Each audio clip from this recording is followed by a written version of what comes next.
प्यारे विद्यार्थियों, आप सभी को मेरा नमस्कार। मैं डॉक्टर नेमी चंद कुमावत, सहायक आचार्य हिंदी विषय, राजकीय महाविद्यालय की आपके इस बीए पार्ट थर्ड विषय हिंदी साहित्य के प्रथम प्रश्न पत्र की आज की इस ऑनलाइन कक्षा में मैं आप सभी का हार्दिक अभिनंदन और स्वागत करता हूं। प्यारे विद्यार्थियों, महर्षि दयानंद सरस्वती विश्वविद्यालय अजमेर द्वारा निर्धारित आपके पाठ्यक्रम अनुसार हम ये ऑनलाइन कक्षाएं पढ़ते आ रहे हैं। आपका जो पाठ्यक्रम है इस प्रथम प्रश्न पत्र का, उसमें आपके रस के प्रमुख अवयव और रस निष्पत्ति पर एक 10-12 अंकों का एक प्रश्न आता है, जिस पर हमने ऑनलाइन कक्षाएं लेकर के इसका विस्तार से अध्ययन किया। साथ ही आपने बीए प्रथम वर्ष में आदिकाल और भक्तिकाल के कवियों को पढ़ा, उनके साहित्य का अध्ययन किया, और बीए सेकेंड ईयर में आपने रीतिकाल से संबंधित कवि और साहित्य का अध्ययन किया। और अब आपके बीए पार्ट थर्ड है, जिसमें आधुनिक कालीन हिंदी साहित्य की विविध काव्य धाराओं का पाठ्यक्रम दिया हुआ है, जिसमें भारतेंदु युग, द्विवेदी युग, छायावाद, प्रगतिवाद, प्रयोगवाद, नई कविता, इनके ऊपर इनसे संबंधित इन काव्य धाराओं से संबंधित प्रमुख कवियों का कवियों की रचनाओं का परिचय, साथ ही प्रत्येक कालखंड की प्रवृत्तियों पर हमने विस्तार से अध्ययन पिछले ऑनलाइन कक्षाओं में कर लिया है। साथ ही आपकी जो एक पाठ्य पुस्तक इस प्रथम प्रश्न पत्र में जो लगी हुई है, उसमें 10-11 कवियों की कविताएं, आपके आधुनिक काल के जो कवि हैं उनकी कविताएं आपके पाठ्यक्रम में संकलित हैं, जिसमें से प्रथम अध्याय अयोध्या सिंह उपाध्याय हरिओद की 3 कविताओं का हम अध्ययन कर चुके हैं। दूसरा चैप्टर आपके मैथिली शरण गुप्त जी का है, जिनकी 2 कविताओं का हम अध्ययन कर चुके हैं। और तीसरा चैप्टर आपके पाठ्य पुस्तक में संकलित है जयशंकर प्रसाद कवि, छायावाद के प्रमुख प्रवर्तक प्रतिनिधि कवि, और जिनके द्वारा रचित कामायनी का एक सर्ग, श्रद्धा सर्ग, जो तीसरा सर्ग है, उसका हम विस्तार से अध्ययन कर चुके हैं। साथ ही जो चौथा चैप्टर आपका है सूर्यकांत त्रिपाठी निराला जी के ऊपर, उनकी 2 कविताएं यह पाठ्यक्रम में संकलित हैं। पहली कविता जागो फिर एक बार, प्रथम कविता का हम अध्ययन पिछले हाल ही की ऑनलाइन कक्षा में कर चुके हैं। और आज हम पढ़ने जा रहे हैं बादल राग प्रथम कविता, और इस बादल राग शीर्षक से उनकी 6 कविताएं हैं, परिमल संग्रह में संकलित हैं। तो आज देखिए, बादल राग प्रथम कविता को हम पढ़ने जा रहे हैं। बादल राग का मतलब गीत, अर्थात बादल का गीत, बादल को संबोधित करके लिखा गया गीत। कवि इसमें बादल को एक क्रांति दूत के रूप में चित्रित करते हैं। जिस तरह से प्रकृति में बादल आकर के उलटफेर कर देते हैं, प्रकृति का सौंदर्य वर्षा के उपरांत निखर जाता है, तो ये सूख रही पेड़ पौधे या प्रकृति पर बादल जो है अपनी अनुकंपा बरसाते हैं और जल वर्षण करते हैं, जिससे धरती हरी भरी हो जाती है, उसमें परिवर्तन आ जाता है। हरा भरा होना प्रसन्नता का प्रतीक है। तो बादल को एक क्रांति का दूत बना करके कवि ने यहाँ प्रस्तुत किया है।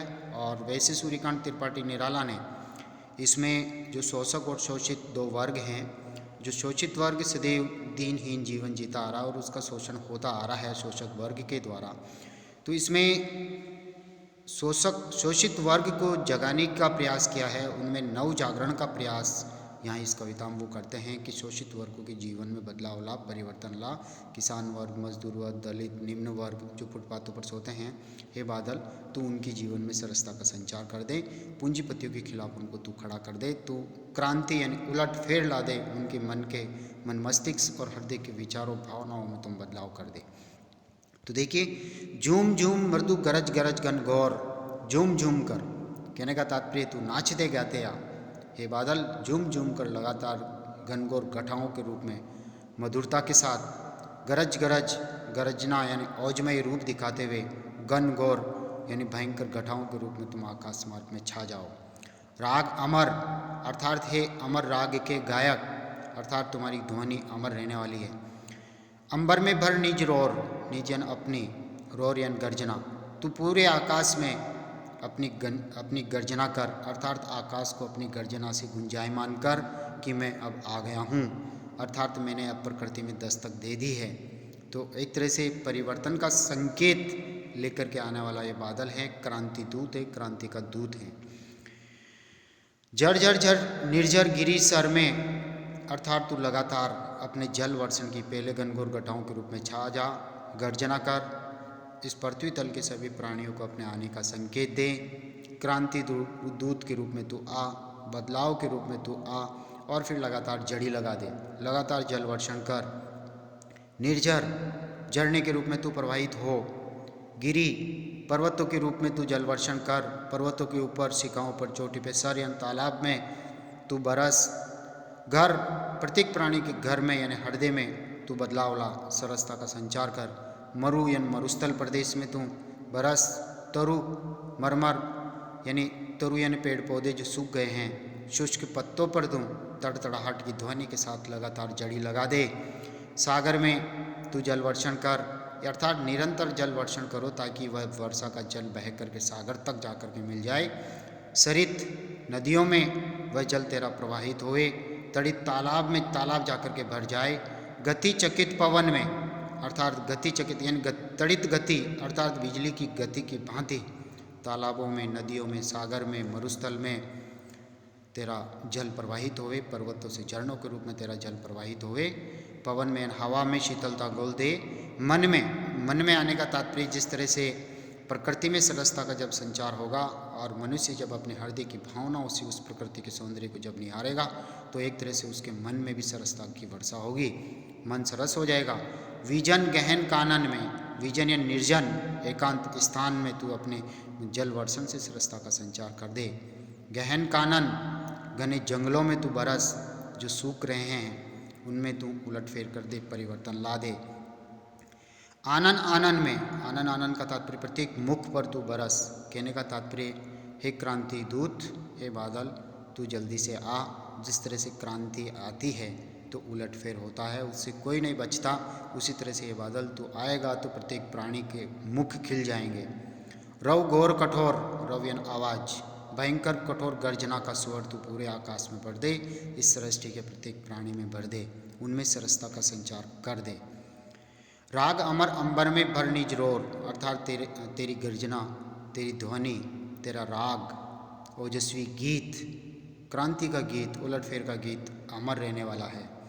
अमर अंबर में भर दे निज रोर, अंबर यानी आकाश में तू अपनी गौर गर्जना से आकाश को ध्वनित कर दे, आकाश को भर दे। अरे वर्ष के हर्ष, वर्ष के हर्ष कहने का तात्पर्य है कि वर्ष में तू एक बार आता है तो पूरे वर्ष हरियाली के रूप में तू प्रसन्नता के रूप में छाया रहता है। तो कहने का तात्पर्य तेरे आगमन से हर वर्ष में खुशियाँ छा जाती है, इसलिए तू जल्दी से आकाश में घनघोर घटाओं के रूप में छा करके जल वर्षण कर, भयंकर गर्जना कर। तेरी आवाज़ की दस्तक मात्र से प्रकृति में ओजस्वी भावना छा जाएगी, नव जागरण हो जाएगा। बरस तू, बरस बरस रसधार, अर्थात अपने अमृत जल से तू इस धरा को सींच, इस धरती को रस से सिक्त कर दे, क्योंकि तू जितना बरसेगा तो धरती में जल को ही एक तरह से रस कहा गया, जितना बरसेगा धरती सरस हो जाएगी, उसमें हरियाली छा जाएगी।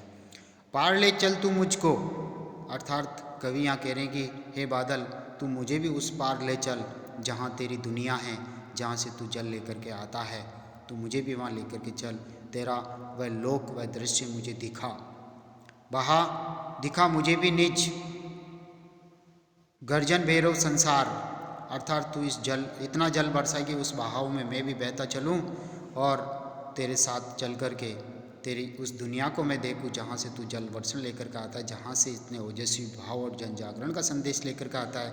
एक क्रांति दूत मुझे भी अपनी दुनिया दिखा, मुझे भी वहाँ ले चल। गर्जन भैरव संसार, अर्थात भयंकर गर्जना करने वाला तेरा संसार मुझे दिखा, मैं भी वहाँ चलूँ। उथल पुथल कर हृदय, अर्थात तू मेरे हृदय को मैं तो उछल पुथल मचा, लेकिन प्रकृति के प्रत्येक प्राणी के हृदय में उथल पुथल मचाने का तात्पर्य तू उनकी भावनाओं में परिवर्तन कर। जो शोषित जनता है, जो लगातार अमीर वर्ग, पूंजीपति वर्ग, उद्योगपति वर्गों के द्वारा लगातार शोषित हो रही है, लगातार शोषण की चक्की में वो पिस रही है, उनके हृदय में तू बदलाव कर, परिवर्तन ला, ताकि उनके प्रति संवेदनाएं व्यक्त हों और वह अपने अस्तित्व की पहचान करें और इस पूंजीपति वर्ग के विरुद्ध वो एकजुट होकर के खड़ी हो जाएं। उनके हृदय में परिवर्तन ला।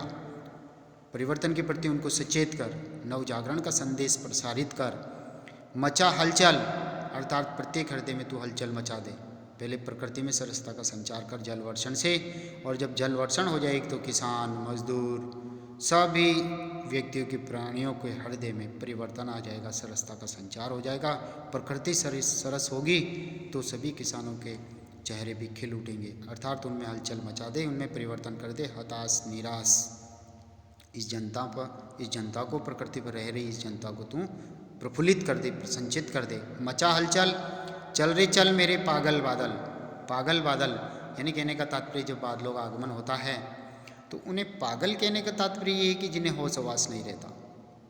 तो कहने का तात्पर्य तू कभी भी आ सकता है, तू प्रकृति में कभी भी आ सकता है, और कभी भी आकर के तू अपने जल वर्षण से इस पृथ्वी पर सरसता का संचार कर सकता है। इसलिए तू, और बादल वो होता है जो अपने ही धुन में, मनमोजी स्वभाव में मदमस्त होकर के अपना जीवन यापन करता है। तो तू एक तरह से मनमोजी है, जब तेरी इच्छा हो जब तू आ जाता है। लेकिन मैं आह्वान कर रहा हूँ, हे क्रांति दूत, इस प्रकृति में उलटफेर परिवर्तन लाने के लिए तेरी ज़रूरत है। इसलिए मेरे बादल, हे पागल बादल, तू जल्दी से हाँ और इस प्रकृति पर सरसता का संचार कर दे। लगातार जल वर्षण कर, भैरव गर्जन कर, जिससे प्रत्येक सृष्टि का कण कण सचेत हो जाए, जागृत हो जाए, चेतनशील हो जाए।